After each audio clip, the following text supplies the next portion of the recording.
To those who have struggled with them, the mountains reveal beauties that they will not disclose to those who make no effort. That is the reward mountains give to effort. And it is because they have so much to give, and give it so lavishly to those who will wrestle with them, that men love the mountains and go back to them again and again. The mountains reserve their choice gifts for those who stand upon their summits. Sir Francis Younghusband. This is the story of one man's vision and relentless passion to start a ski area. In the winter of 1960, the Steamboat Ski Area first opened for business with a pommel lift and several miles of smooth ski runs to the top of Bear Claw. This was the beginning of what would become one of North America's top ski resorts. The new ski area was next to a small western town, deeply rooted in ranching. The town was Steamboat Springs, and it would never be the same.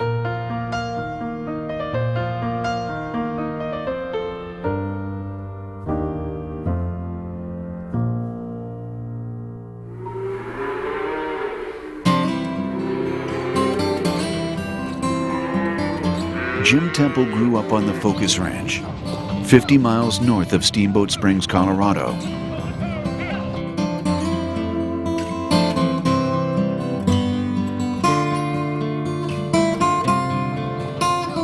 The ranch was a working cattle, hay, and dude ranch located on the Little Snake River.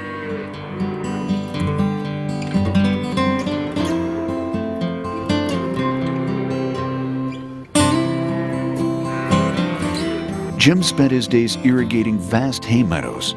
Through the years, he would see the loose hay put up with teams of horses, later to be replaced with tractors.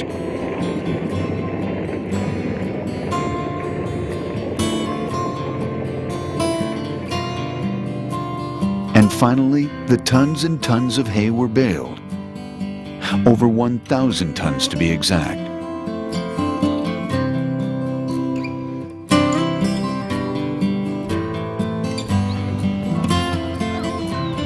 Working hard on the ranch was always followed by playing hard. Jim designed, and with the help of the members of the Little Snake Club, built a rodeo arena on the ranch.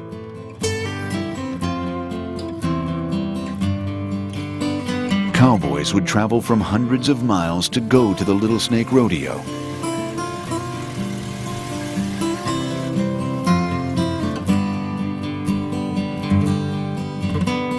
Where the events included saddle bronc, bareback,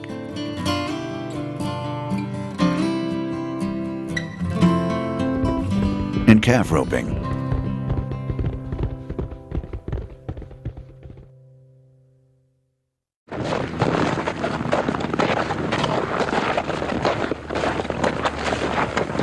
Even though he grew up on a remote Colorado ranch, Jim started skiing at age 2 on skis handmade by his father. The steep slope, right behind the main ranch house, often found Jim hiking up and skiing down. During the long Colorado winters, daily chores included feeding the cattle hay from a horse-drawn sleigh.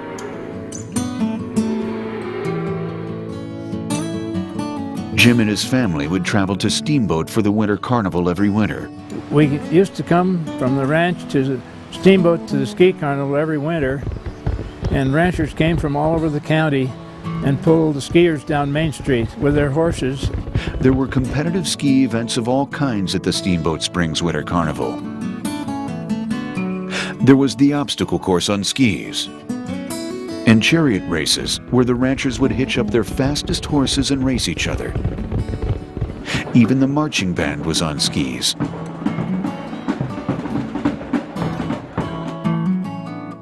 Steamboat was already well known as Ski Town, USA.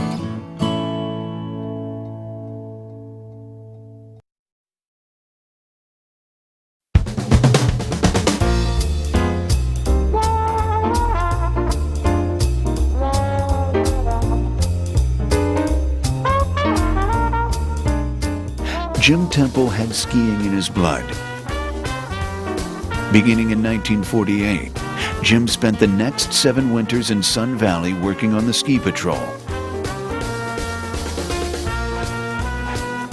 Once again, working hard was followed by playing hard.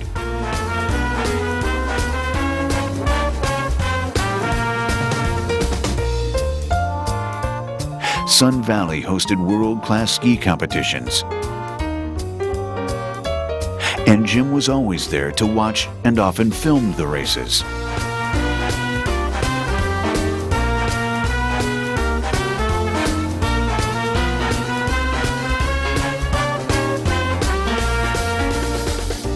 Competitors included Buddy Werner in the Harriman Cup Slalom,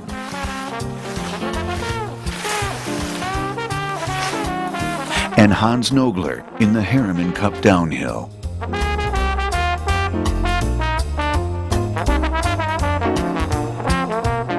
While on the ski patrol, Jim was an avalanche forecaster. Jim's training included avalanche school in Alta, Utah, under Monty Atwater and Ed LaChapelle.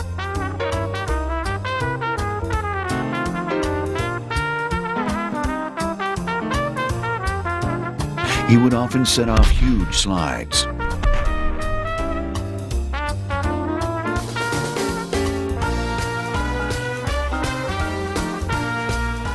In those days, it was not uncommon for Jim to carry 50 pounds of dynamite on his back. The years of experience at Sun Valley with mountain manager Nelson Bennett and at Alta with men like Atwater and LaChapelle would prove invaluable to Jim later on. By now, Jim had accumulated nearly 10 years of big mountain experience with some of the best of the day.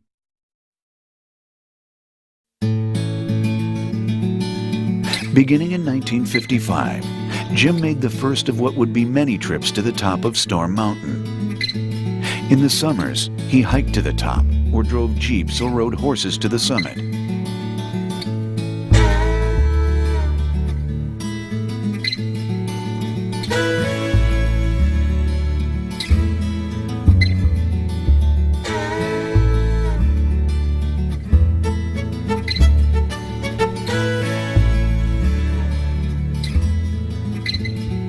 He made many trips on cross-country skis. The most exciting trips were via snowcat. These trips were put together by Jim and included many members of the Winter Sports Club. He organized snowcat trips over the top of the mountain. Every trip was a real adventure. And the thing I remember most about that trip, that he was taking snow measurements all along the top of the divide, all along the park range there. His snow probe was 12 feet long, and the only time it wasn't long enough, it was short of 12 foot. Well, it was 11 feet deep. Even late in the spring, the snow on top of Storm Mountain was very deep. Jim organized several trips from Rabbit Ears Pass to the top of Storm Mountain. The snowcats were driven by Marvin Elkins, Lloyd McClelland, and Bill Chalmers.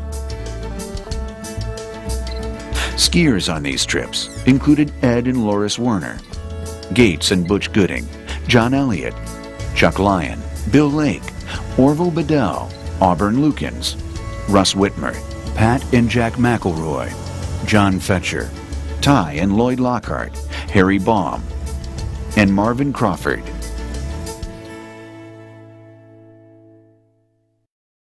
In the years that followed, it became obvious to Jim that Storm Mountain could be a tremendous ski area.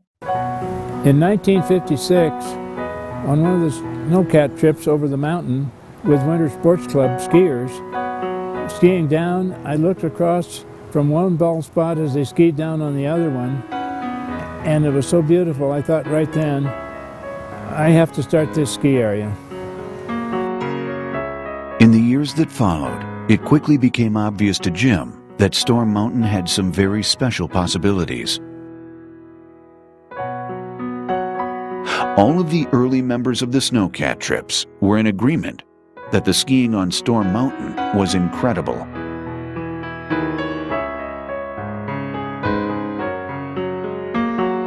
On March 30th, 1958, Jim hiked on the crust carrying skis to the top of Storm Mountain with Bud and Loris Werner and John Elliott.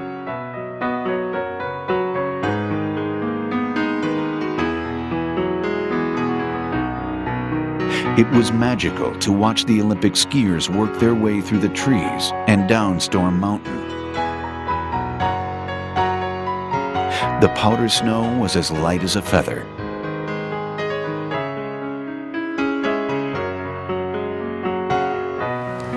I'll never forget Joe McElroy. He said that snow tickles his nose like champagne, and the phrase was born, champagne powder.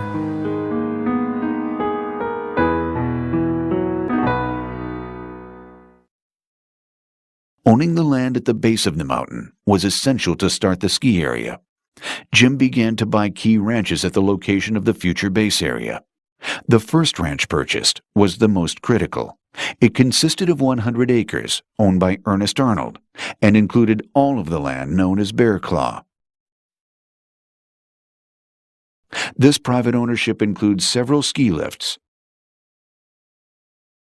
and today's trails of Sitz, Simi, Vogue, Headwall, and Voodoo. So I've met many times with Ernie Arnold to try and buy the property, and he wouldn't sell.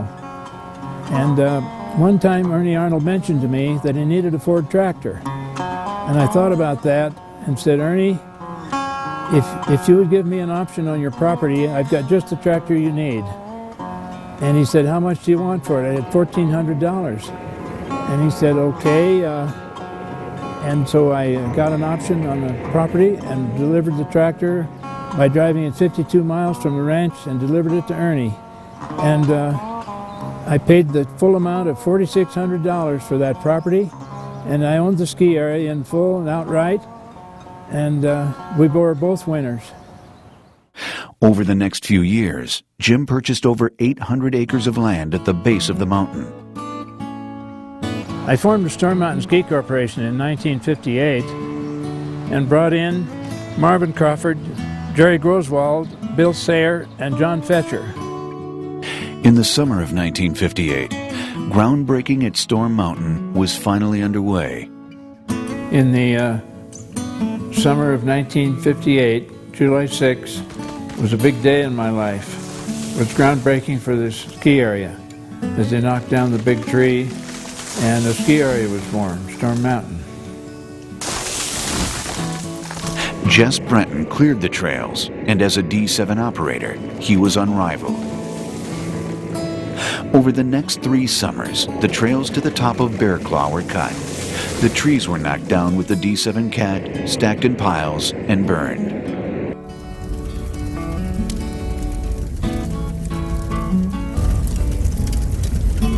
I'm always intrigued when I go back and look at the film on when the mountain was first developed.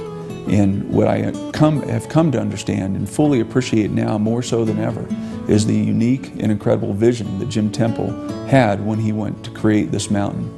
Even here in Steamboat today, the next generation of Steamboat Springs Winter Sports Club kids, well, where are they racing? Where are they doing the race training? They're doing it on the runs that Jim Temple cut 40 plus years ago. The same runs that were the original runs that made Steamboat are the same runs that those kids, the 4th and 5th generation of Steamboat skiers, Steamboat racers, many of whom will end up racing in World Cups years from now. They're training and they're racing right here at the base of the mountain. Just like the lifelong rancher he was, Jim disked, harrowed, and meticulously groomed the slopes to create what he would later call the newest and smoothest. These remarkable runs, now 50-year-old beautiful alpine meadow slopes, are as smooth and free of debris as the best hay meadows.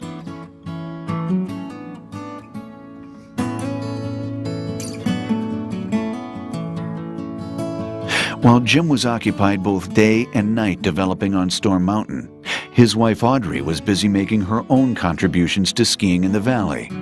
Audrey brought together other steamboat mothers and founded the Little Toot Ski Club, 50 years old, this program is still in existence today and has produced many Winter Olympians.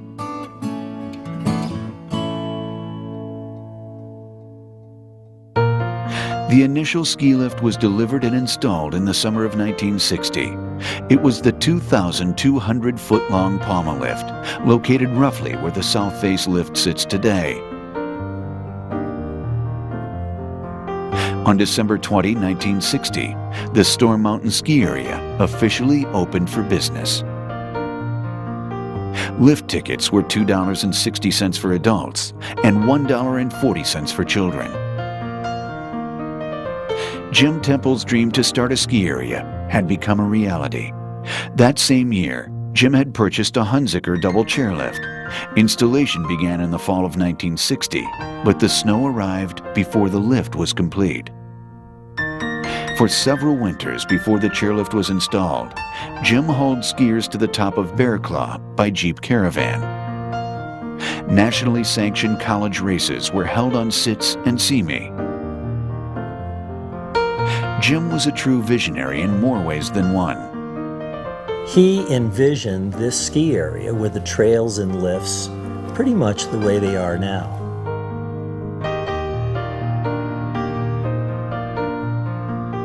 Well, in the 50s, when you thought about a ski area, you didn't worry about how people got there. You just put up the lifts and wherever there was snow.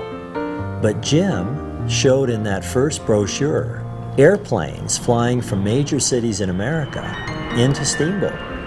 And it was far ahead of its time to think about transportation, especially airplanes bringing skiers into a major ski area. Jim Temple, driven by his passion for skiing, had started one of the top ski areas in North America. And Steamboat Springs, Colorado would never be the same.